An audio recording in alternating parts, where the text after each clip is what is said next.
gente se E encontra, agora a o gente vai se melhorando. caldeirão vai ferver, porque a gente está aqui mediante, né, um ex-pastor. Não sei se chegou a ser pastor, mas pelo menos estava ali na fila. É o pai Flávio, se presente aí. Pai Flávio, já aproveita já o enredo, você faz a apresentação que o pai está falando e depois já fala um pouco da sua trajetória, né? E vamos para a parte polêmica. Quando foi que você ouviu o capeta para aceitar Jesus e depois quando foi que você ouviu o capeta de novo para poder vir para o nosso lado aqui? Olha a cara dele de não posso falar coroinha, né? Vamos lá, se apresente. Boa noite a todos. Eu chamo Flávio de Obaloaê, sou dirigente da Casa de Benzimento Vovô Bento de Angola, lá no Residencial Morumbi, em Anápolis. Eu posso dizer a vocês que, como um filho de Obaloaê, eu sempre tive uma infância muito doente mesmo.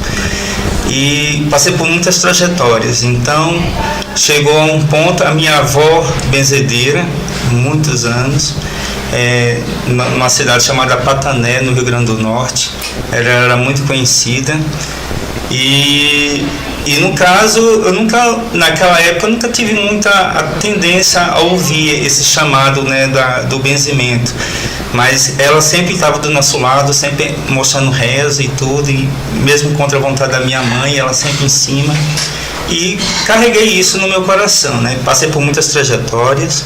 Uma delas, como já foi dito, eu fui pastor evangélico muitos anos. Fui pastor mesmo, de dirigir igreja e tudo. E como você falou, teve uma época, talvez por essa raiz que eu tinha, né, no catolicismo, na reza, muitas coisas não encaixavam, muitas coisas eu lia.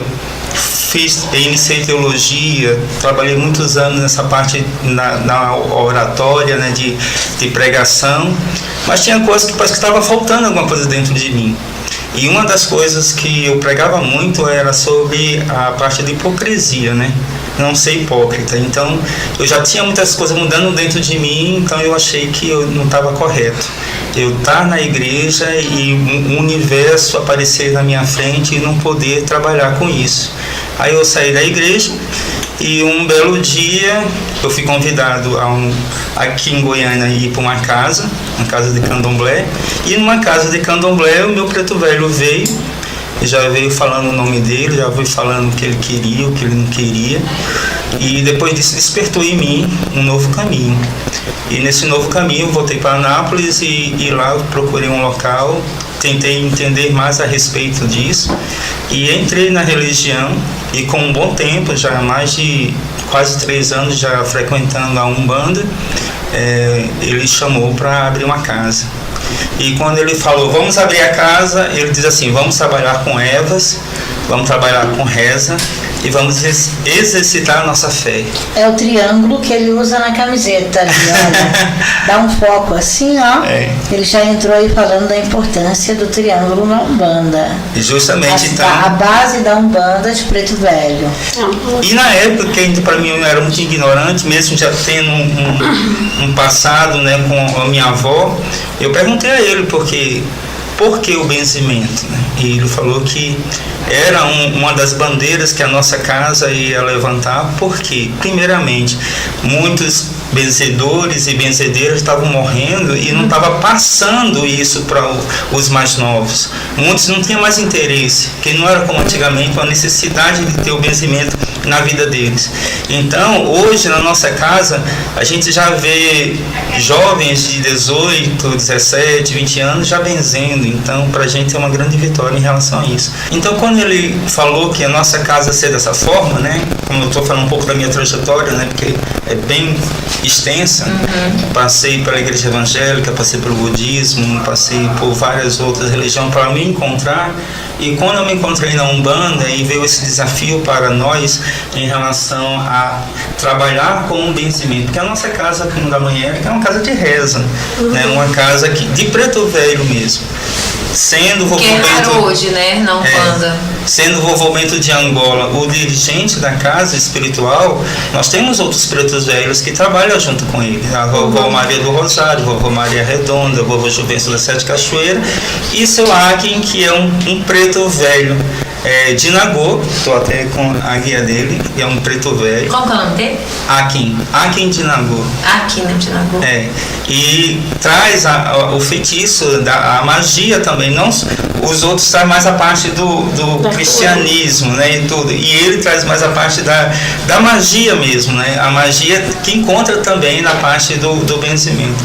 Então, a minha trajetória é mais ou menos por aí. Se eu for contar, eu só sei que foi um encontro mesmo, assim, bem pessoal, uma coisa assim, que me deu vida de novo nesse ponto. Você falando aí, eu pensei que o que foi que você percebeu, como você passou por várias religiões, né? O que foi que você percebeu que realmente fez você entender, não, eu estou no lugar certo, que é na Umbanda? Não só uma questão da caridade, porque nas outras que eu participava eu também trabalhava com isso de ajudar, mas a parte da simplicidade, esse encontro de preto velho, de vô, sabe, uma coisa assim bem de acolhimento mesmo, me fez pensar muito sobre a minha vida a respeito da minha caminhada, né? Eu achei uma caminhada não fácil, uma caminhada difícil, com muito espinho, com muitas pedras, mas com propósitos, entendeu? Com alvo, sabendo. E também Jesus Cristo, porque infelizmente as pessoas já colocam que a Umbanda não tem Cristo, e não é uma verdade. Eu acho que de todas as religiões ameríndias, né? A Umbanda se aproxima muito do cristianismo, entendeu? Então, assim, através das rezas, hoje eu voltei a aprender a rezar, né? Porque pelo meu período de evangélico tudo, eu não rezava. Então, quando eu voltei, e hoje na nossa casa, o triângulo, que é bem forte na nossa casa, a gente reza, que a gente tem um propósito da reza, tem um entendimento sobre a importância da reza, a gente ora, e a gente faz prece. Então são três coisas juntas dentro da nossa casa, entendeu? Não só a reza, não só a oração e não só a prece, as três juntas. Olha, interessante aí, gente.